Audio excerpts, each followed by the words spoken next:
Good morning, everyone. It's Karen Whooley. It's episode 8 of Coffee and Crochet with Karen. So excited you're here. It's the week after Thanksgiving and all the Black Friday crazy. I hope you guys had a really blessed weekend and holiday for those of you in the United States who celebrate.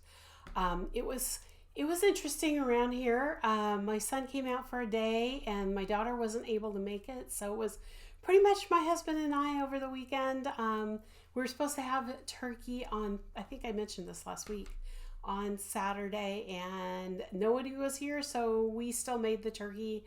Fortunately, it was a small turkey and we ate it. I just didn't make all the extra sides. We just kind of did, salad and stuff like that. So it was just the two of us, but it was quiet. It was nice. It was nice to have a break.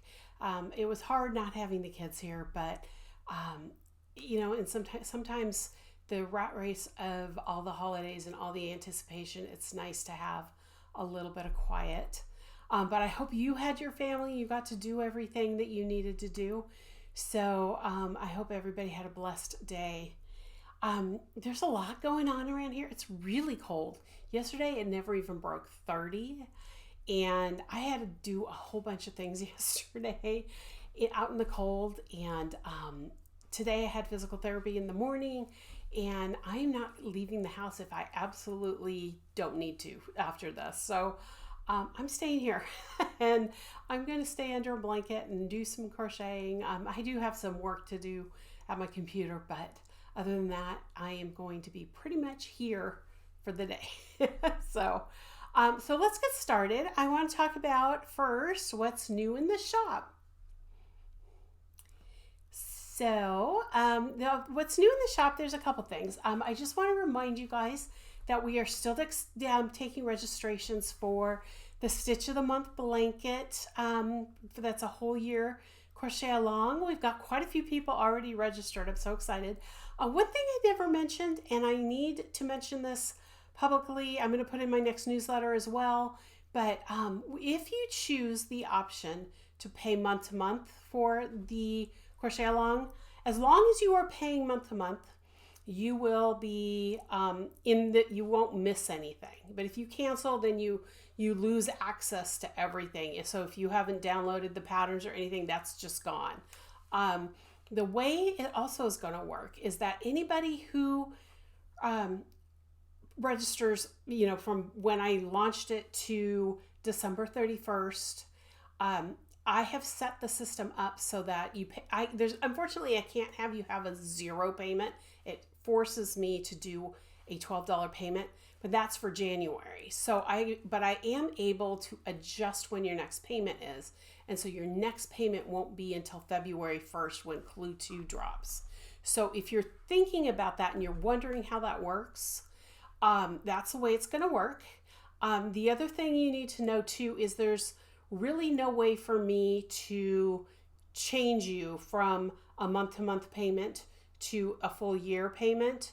The system doesn't allow for that because of how I have things set up. So if you chose to do the month-to-month payment and decide, 2 months in that, I want to continue this, I want to, go ahead and go for the whole year, the best way to do that is to shoot me an email.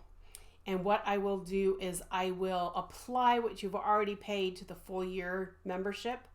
And I'll send you an invoice just to pay the remainder up front. So if you're interested in doing that, let me know. I just wanted to get that out there because I've had a few questions about that. And I forgot to put that in all the emails. For those of you who have already registered, thank you. I'm excited. I'm actually going to be filming the first few videos next week. So be watching for those, or actually don't be watching for those until January 1st. So January 1st, I will drop everything. But if you haven't joined us, right now, I do not have a sale on the full year membership. So everything's full price right now. I did a 15% off all Black Friday weekend through yesterday. I'll see what I'm thinking about maybe in December doing like a week flash sale or something like that, or a single day flash sale. So make sure you're on my newsletter if you are interested in joining us. And if you're not interested, but you think somebody else is, please go ahead and share that link and that information with that person. I will put the link in the show notes so that you can get that information to whoever you want to. But I would really appreciate it if some of you would share that this is going on and let more people know about it that may not be on my newsletter. So stay tuned for that after the video, or actually anytime during the video you can get to the link. The other thing that is new is, it's really not new because I think I mentioned it last week, that I put all 4 classes that I'm going to be offering next quarter starting in January through the end of March.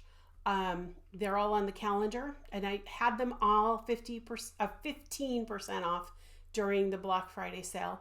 I have put a special coupon for the Tunisian Basics class, which is on January. Oh, let me look at my calendar.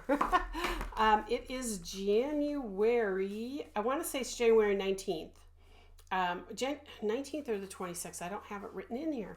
But anyway, if you go to the link for the Tunisian Basics class, you can click on that as well down below.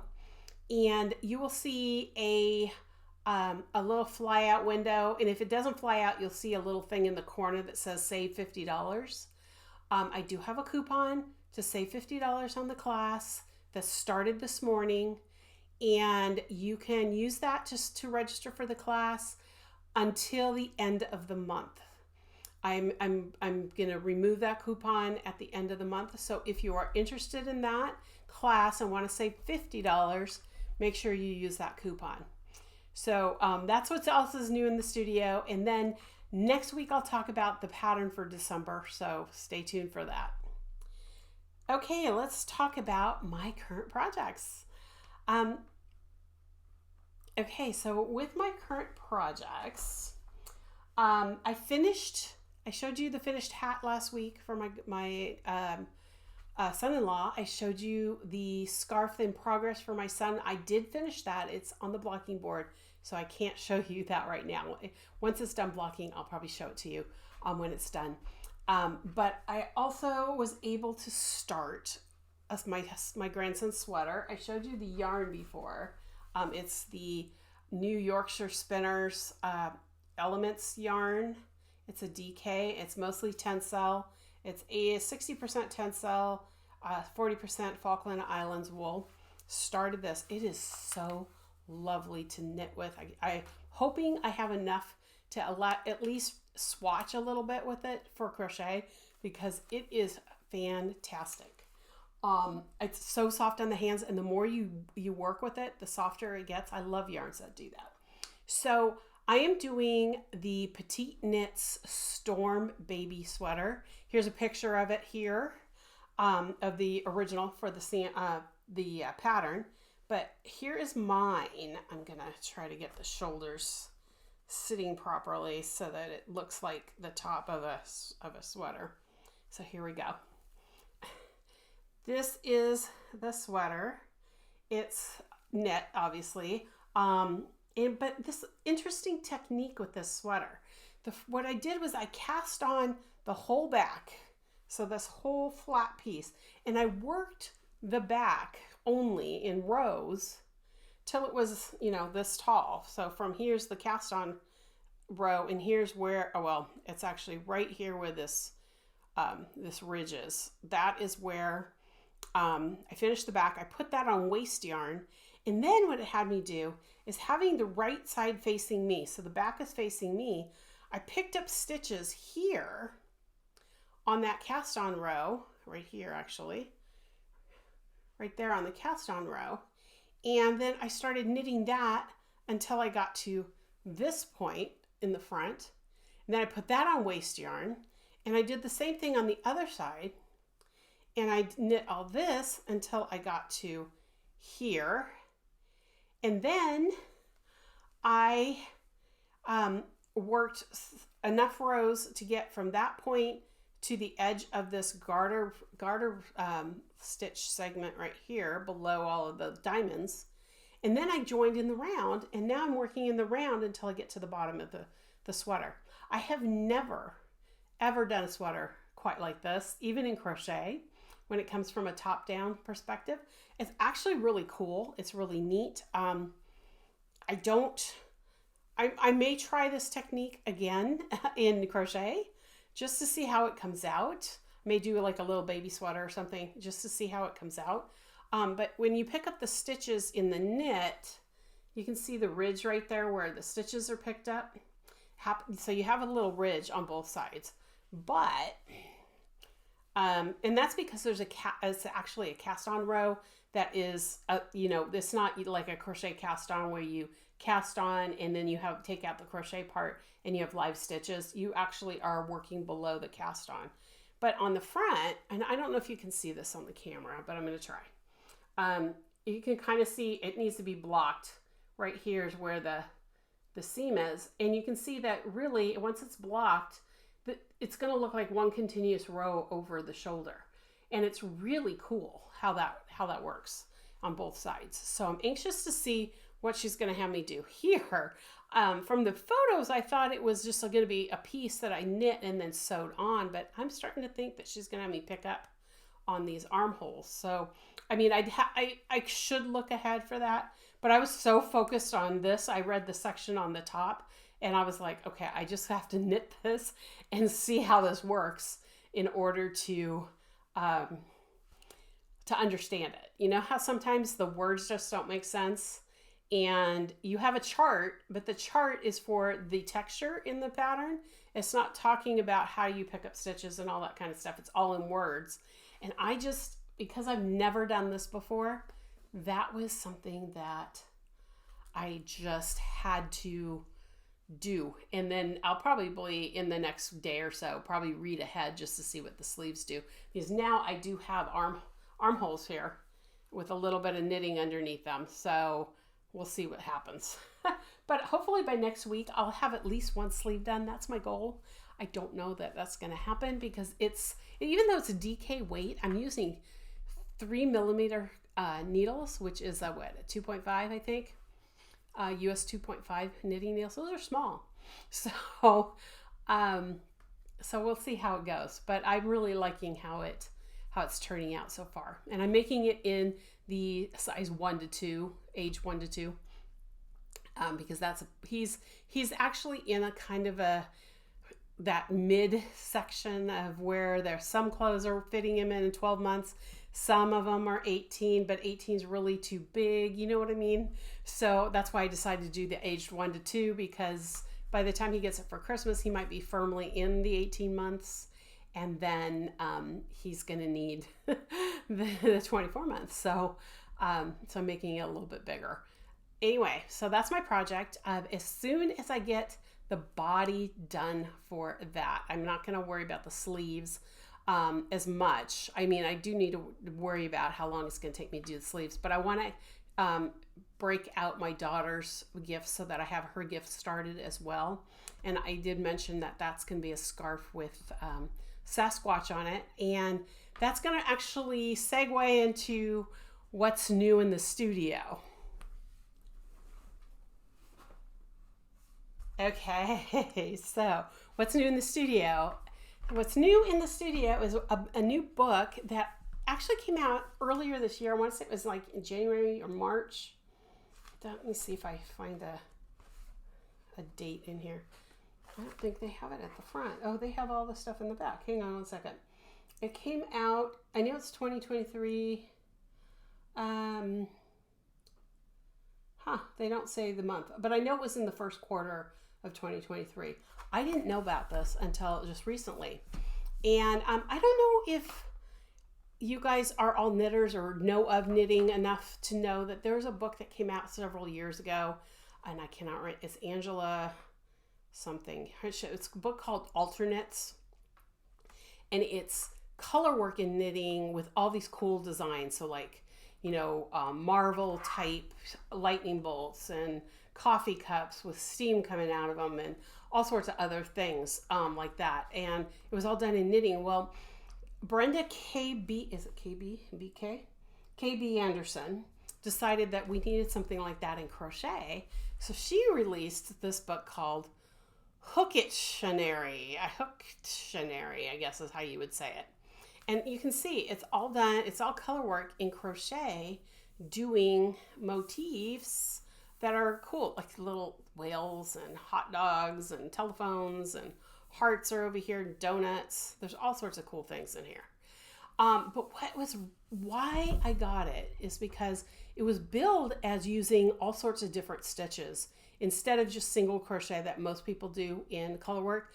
If you've taken my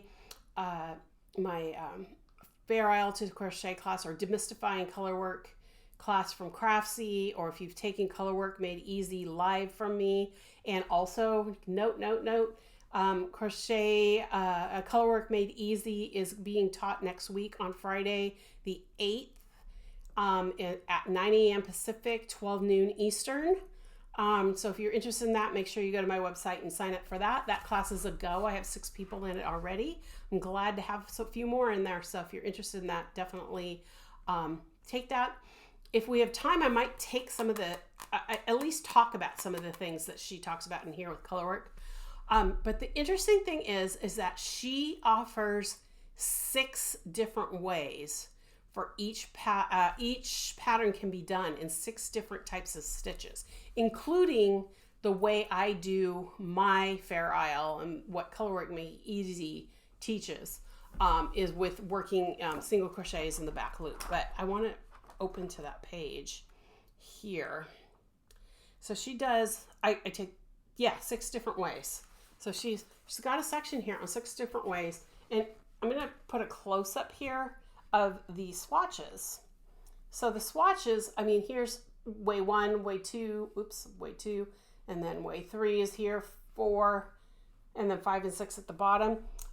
It shows you how they, I'm slanting the book, but it shows you how the same swatch looks different using the 6 different stitches.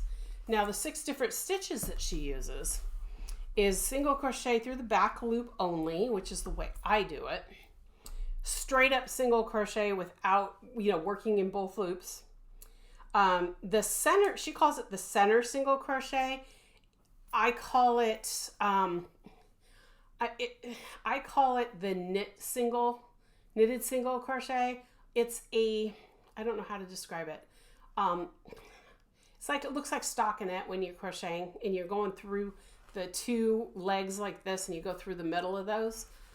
It's a camel crochet stitch as well. I can't remember what camel crochet calls it, but that's another way to do it. Using extended single crochets, which I never would have thought of for Colorwork. I'm going to try that, not with my daughter's scarf. I'm going to use the what she calls the center single crochet piece. That's going to make that scarf so much faster to make. So I'm going to do the extended single, there's an extended single crochet. There's a split extended single crochet, which I haven't tried yet, so I can't tell you exactly what it is, but she calls it a split extended single crochet. And then she uses front post double crochet, which if you're working in the round, it would always be front post, but if you're working on a flat piece going back and forth, it would be front and back post. So you're always working on the post, except for the very first row. And it's a really cool look. I don't know if you guys can see it. I'm going to try getting it closer to the camera. I'm going to put my finger under it so I can make sure I'm showing you the right one. This is the front post. There it goes. There, it's starting to clear up. Versus the split single crochet next to it. But you can see, if you really look at this picture here where my finger is, you can see that those are all front post double crochets and probably in back post, because she probably did this swatch on a flat piece. But honestly, I'm going to try that too. I'm not always a fan of front post and back post all solid like that because it makes a really heavy fabric. But I want to try it because it really makes the texture of the pattern really cool. Now, she's got all sorts of information about, what she's got this table, and it tells you about the stitch. Does this stitch pattern drift? Meaning if you're right-handed, is it going to drift right? If it's left-handed, is it going to drift left? She talks about that, yes and no. The drape characteristics, if it's going to be a heavy piece of fabric or if it's going to be light and drapey. It asks for if it really makes things clear in the picture. That's a huge thing with crocheted color work when you're doing pictures or what I call fair IELTS type of things.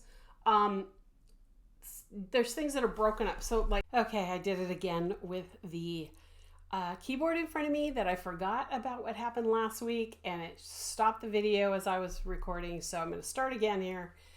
Okay, so I was telling you about the chart that's in this book, and she has things like other considerations and great for these projects.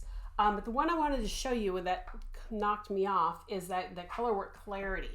And these pictures here of the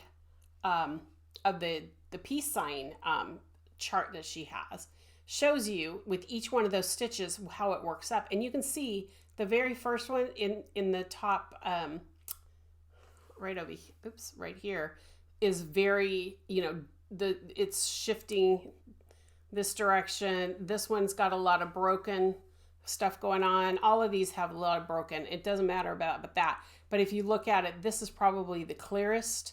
This is probably the next clearest for the picture, although it is distorted because the peace sign's more round and these are more oval. So that's what she's talking about in this chart. But this chart tells you different things like other considerations, like the stitch is easy to make, not as tricky as the center split stitches, but color work is almost as clear. Easy to fix mistakes, fabric hangs nicely, does not tend to curl. That's a good thing to know. If you hate curling in your fabric, that's going to be and that is for the extended single crochet, that kind of thing. So just so you know, those 6 stitches, she's got information about each one of them, the clarity, if they drift from one side to the other, the drape.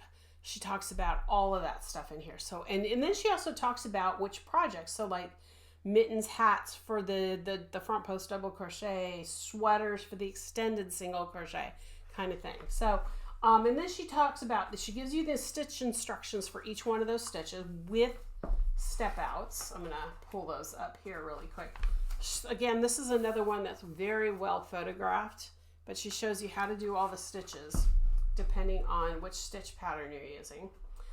She talks about working from a chart, and I'll show you some charts later, but how to work from a chart, how to use 2 colors, whether you want floats or you want to work over like tapestry crochet does. She talks about actually how to steek. So if you are a knitter, you probably have heard of steeking. Crocheters not so much, but most crocheters do both, or at least have heard of steeking. And it's basically, if you're working a garment, I'm going to use garment as an example, in the round, the whole thing, but you want it to be a cardigan and you need to cut and add your button bands. She actually shows you how to do that in crochet as well. So that's a really cool piece of this because she does have a cardigan pattern in here. She also talks about adding button bands and steek reinforcements, and then she's got her swatches. Now her swatches, she's got 150 swatches in here. I'm just going to show you the first couple pages. So this is Molly's wallpaper in a forest, and I'm going to go up close, but because you can see that they're all done in squares, and each one of those squares is a stitch. So there's all sorts of stuff. She's got like tattoos and ramen bowl. Isn't that cute? Istanbul and the awareness ribbons that you could do for, it doesn't have to be breast cancer. It could be like, for me, I'm a bladder cancer survivor, and our ribbon is actually 3 colors. It's teal, orange, and yellow. And so I would be able to make that, if I wanted to do something with that, that ribbon, I could actually. I'd just have to change colors in the right place. Look at the bison. I mean, there's a bison in there. And if you look, she's got the sample crocheted up, but then she's got the chart. She did a lot in the split single crochet, and then she did a lot with the, what do you call it? The front post stitches. Oh, this one I'm so excited to try is the buffalo plaid. I love buffalo plaid. But I am thinking, I've shown you in the past, there's a couple others I want to show you in here. For those of you who grew up in the 80s, the mixtape is really cute. But I want to show you the patterns in here too. I mean, she's got a jackalope, a heartbreaker, the irregular zigzag. Isn't that pretty? She's got all sorts of stuff in here. But I want to get to the patterns. She's got horseshoes, skulls, puppies, kittens, different mosaic type pictures, stuff like that. But what I want to show you is she's got the patterns in here. Hold on, here we go. She's got several projects, and I'm not going to show them all to you, but she's got mittens with the, oh God, I never can say this right in Gaelic, but it's the rings that the Irish wear. It's usually sort of wedding type thing. She's got a hat. She's got a sweater with a yoke that's very similar to the knitted ones that have all those really cool yokes. She's got the scarf. I think that's it. I think it's just those 4 patterns. I thought she had 5. I could be wrong. I'm going to do that. There's the hat. The hat has a TV on. And the mittens. Oh, this is the 5th one. This is her cardigan. And this is the one, it's worked in the round, and then you steek it to put the button bands in. So that's just something to think about. That's a big pattern. And then she's got, here's the sweater that I wanted to show you with the yoke, so you know what I'm talking about. So it's really cool. She talks about at the end of the book, she's got, you know, more information about how to modify a pattern. So if you wanted to make, let's say, the hat, but the motif that you wanted to use is smaller than those TVs, she shows you how to modify it so that it fits on that hat in the right sizing and that kind of thing. She talks about substitutions. She talks about how to fix colorwork mistakes. There's certain stitches you can do that with. And she talks about how to do it just regular with a crochet hook. She also teaches you how to do duplicate stitches. If you know a knitter, you've probably heard that before. She also talks about swapping and modifying charts.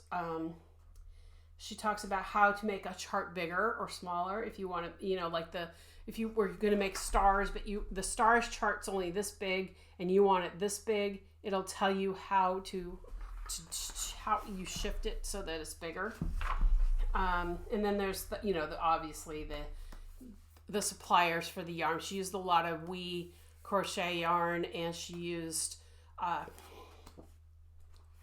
forgetting. She used Barocco, Malabriga, Crochet, Brown Sheep Company, and Jameson's, and Wool are the yarns she used. So, but this is the book. I am going to have it linked in the show notes. I bought it on Amazon. I'm also going to put in the show notes, because I've been recommending a lot of books lately. I'm going to put a link to my Amazon I don't want to call it a shop. I don't know what to call it. They call it an influencer page, but it's basically a list of all the books on Amazon that I recommend, and it's getting pretty big now. So I'll put a link directly to that so that you can see all the books that I recommend. And there's more that I recommend. I just haven't had time to put them all there, but there's quite a few in there already. So make sure you check that out as well. But highly, and even though I haven't, gone into all of her stitches and how she does them, I highly recommend this. I am going to use this for the Sasquatch. And remember, I've shown you these in the past. I'm going to pull these over. These are the Pacific Doodles, Knitco Doodle card deck.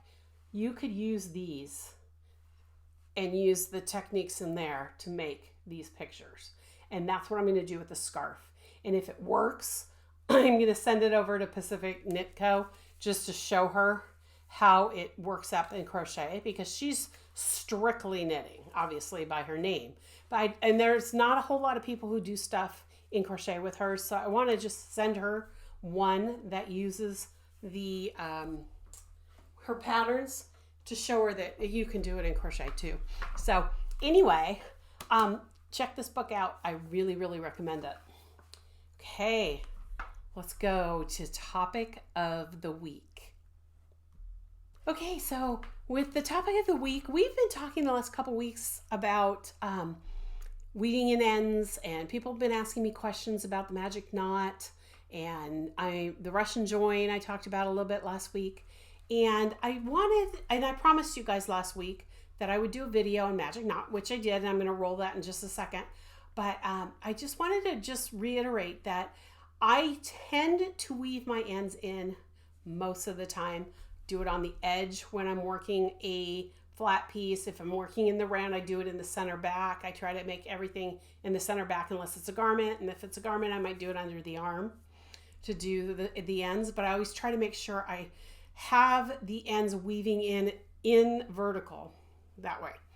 Now with the magic knot is great. And I mentioned mozzarella yarns last week.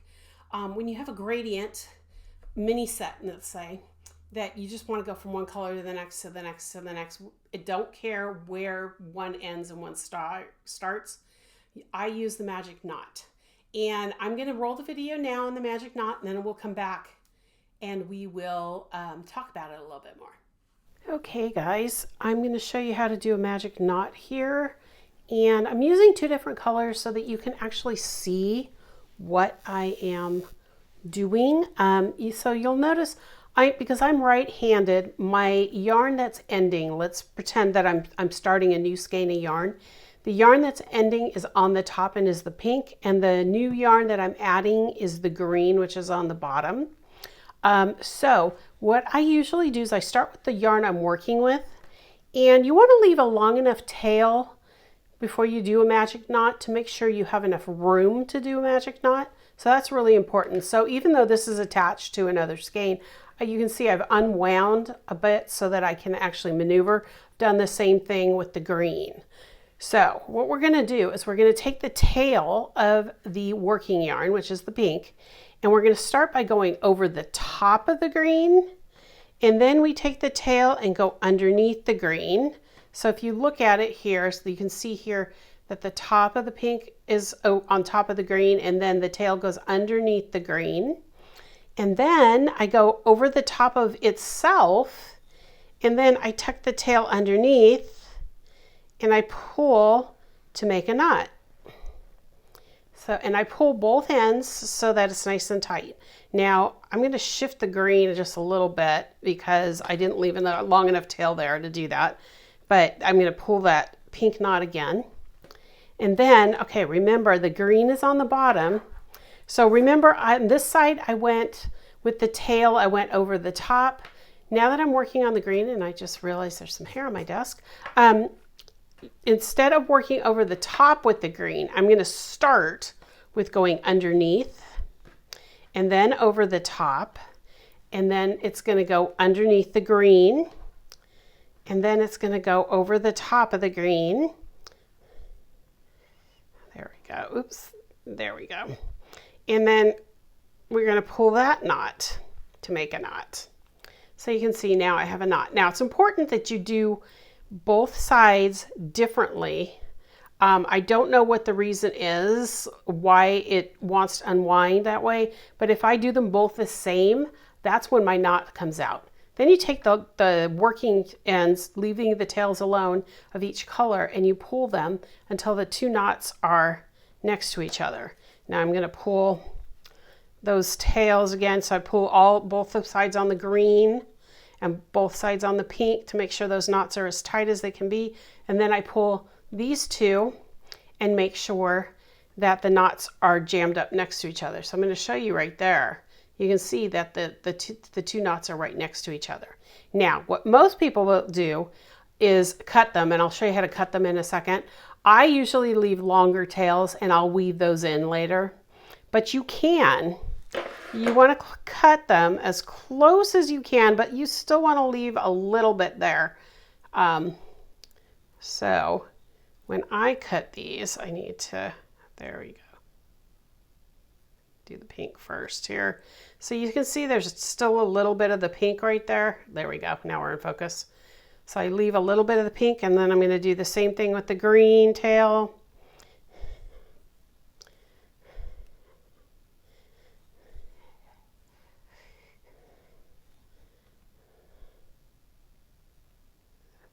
There we go.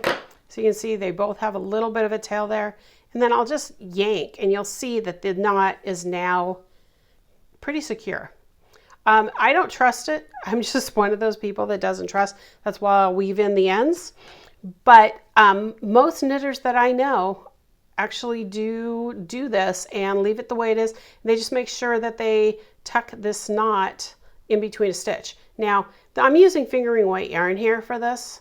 And you'll notice it's going to be a little smaller, but it's still really hard. So if you can't find a way to tuck it inside of a stitch, I don't recommend doing this, especially with the color change.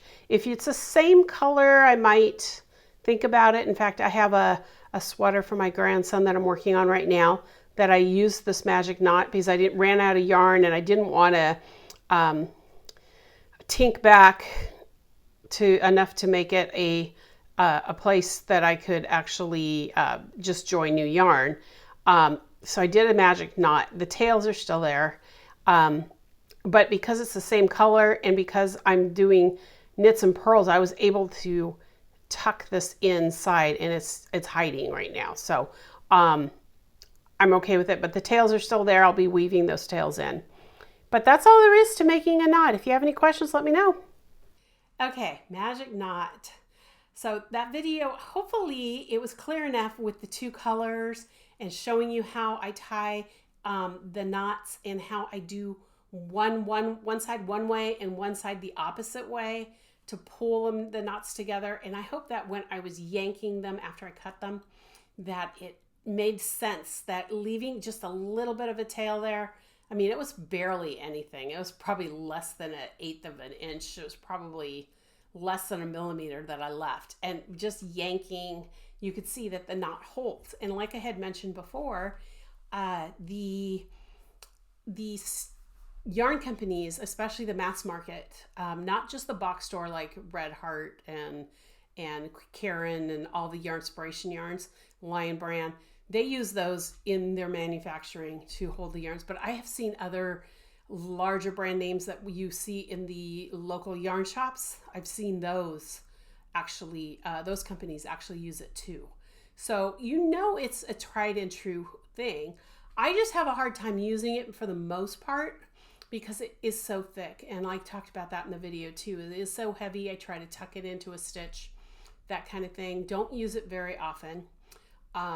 And I did the sweater that I showed you for my grandson. It is in there. Let me see if I can pull it back over here. I can show you where I did it. Here in, hang on, I gotta turn it inside out to find it. Okay, so here is my magic knot. And you can see that I left tails to weave in, and here's my magic knot right here. I don't know if you guys can see that clearly, but there's a magic knot right there. And when I go to weave in these tails, I will be maneuvering the stitches to hide that knot. If I find that I'm having trouble doing that, I may actually, after the fact, remove the knot and then just do a weaving in ends right there. It's close enough to his underarm and that it probably won't show. If I block it real well, it shouldn't show if I weave in right there. But it's not in the ideal spot, but it was the closest I could get. So if you guys have comments on the magic knot, I'd love to hear them. If you have comments on anything I've already talked about too, definitely leave me messages here below the video. I love reading them. You know, I'm going to be reading some at the end of this. But if you've used the magic knot and have done it differently, this is the way I was taught, And I find that if I do it, them both in the same direction, the knot comes out. I don't know why. I don't know if it's me. I don't know if it's the yarn. That's whatever. But that's why I do one way and one the other way, so the knots are not going in the same direction. But let me know where you learned and who you learned from if you've been using this and how it has worked out for you. I'd love to hear that in the comments. So please do leave me a comment on that. And anything else, if you have any questions on the magic knot or weaving in ends or anything else, let me know. Next week, I'm going to talk about the Russian join. I figure, you know what? Well, let's just do a series right now of weaving in ends and how to deal with color changes and stuff like that, because color changes and yarn changes and adding new yarns kind of all tie together. So that's why I figured let's do Russian join next week. If there's any other style that I'm not mentioning right now that you would like me to research a little bit and teach, let me know, because I don't know of any other ways right now, or I don't use any other ways, as those are the three main ones I do: weaving in ends, magic knot, and Russian join. So let me know in the show notes. But now that I've done that, let's go, or not show notes, the comments. Sorry, guys. So let's go on to the comments. I've got my cell phone here so I can read the comments directly to you from last week. The first one comes from Martha Alvarez. I cannot talk today. Sorry, guys. I need more coffee. Hang on a sec. Okay. Martha Alvarez 6123. She wrote, "Wishing you a very happy Thanksgiving to you and all your loved ones. I can relate to you when it comes to my grandbaby too. We are about the same age and I'm exhausted at the end of a fun day with him. He's turning 1 this December 25th. Oh, how exciting. I am so excited for you to have a Christmas baby. That is so neat. For those of you who don't know, I'm a New Year's baby. I was born at midnight and 25 seconds on New Year's Day. And I've always loved having my birthday during this holiday season, you know, the Christmas, New Year's holiday season. When I was a kid, I didn't always like it because I always felt like it wasn't as special. But now that I'm older, it feels like, you know, I get to extend the season just a little bit. So, and Christmas is my favorite time of year.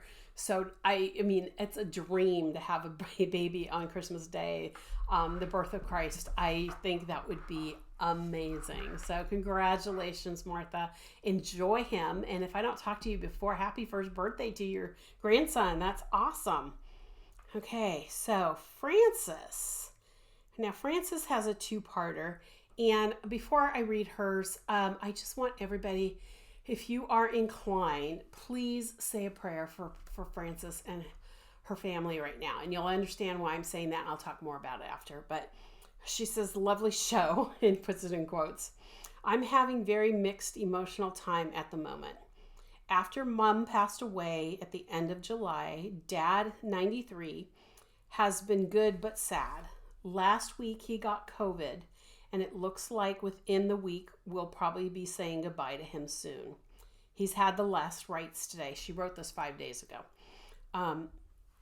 "Had the last rites today. Personally, I don't think COVID will be the cause of his death. Broken heart and the desire to join Mom are probably the reason. But we all know that the authorities won't agree with that. Important thing is that he loves the Lord. Amen." Absolutely, amen. Anyway, back to your show. Great de-stressor. Love the jersey and very interesting Tunisian book. We don't do Thanksgiving in New Zealand, but I'm very thankful for your brilliant show. God bless. Thank you, Frances, so much for taking the time out in your stressful life to watch. Now, I understand it's definitely a distressor for you, and I kind of was the same way after my mom died, watching. In fact, I found a couple podcasts that I'm continuing to watch now, because that was a way for me to get my mind off of things. So I appreciate that mine is distressing you. And anytime you need to talk. Now, Frances and I are both Catholic, and that's why I was saying, you know, the last rites, that's awesome that he had those. That's so important in our faith. And I'm so glad for him. And then, so I wrote her back and, you know, told her I was praying for her. But then one day ago, which was yesterday, I believe, it says, my dad passed away very peacefully on Sunday evening, the 26th, New Zealand time. So Frances, I'm so sorry. I did respond to you on in the comments, but I'm so sorry. I mean, my heart is breaking for you because I fully feel losing your mom, and I'm so worried about my dad right now. I totally get it. I'm going to say a quick little prayer here that we always say when someone passes away. Eternal rest grant unto him, O Lord, and perpetual light shine upon him. May his soul and the souls of all the faithful departed through the mercy of God rest in peace. Amen. Son, Holy Spirit, amen. Frances, I will keep you and your family in my prayers. Please, everyone who's watching this, please keep Frances in your prayers. This has got to be the hardest time right now, losing both parents within months of each other. So, and during, well, right before the holiday season starts for the New Zealanders. So, please pray for her. I appreciate that. Frances, know my heart is with you. Okay. Already read that. So I'm going back in order. Okay. And then I have one other comment from Ellen at Senko Farms. Blessings, everyone. Happy Thanksgiving. I know I'm saying these late. I'm reading these late. The Thanksgiving is over, but I really feel like that we, as Christians, I mean, I don't know how many of you are Christian out there watching, but as Christians who, you know, are thankful for our nation and for our, you know, what God has given us, I think it's important to say Happy Thanksgiving any time of the year. I know it's a special holiday in the United States, and Canada has their own in October. But I think it's important to just say Happy Thanksgiving to everyone. Because I am thankful for all of you. And I am thankful that you have been with me for the last 25 plus years. I know I haven't been doing the podcast that long, but for those of you who've been with me from the start in 1998, I appreciate you. For those of you who just joined yesterday, I thank you. So happy Thanksgiving, everyone. Once more time, I am so grateful for all of you. So I'm going to go ahead and end the podcast now. If you have any questions, please leave me comments. You can contact me at comments with an S at the end at KarenWhooley.com. It'll also be in the show notes. You can go to my website and use my contact form there, KarenWhooley.com. I'm always available to answer questions. Just give me, 24 to 48 business hours to get there. My email this time of year especially, and it's not so much you guys, it's more of all the ads and everything that happens right before the holidays. Sometimes things get lost even though I have all the filters going for different things. So if it takes me a day and a half to get back to you, I apologize, but I'm going to do it as best as I can. So God bless everyone. Thank you for being here. If you have any questions again, let me know. Otherwise, thanks for watching. I love you guys. See you next week.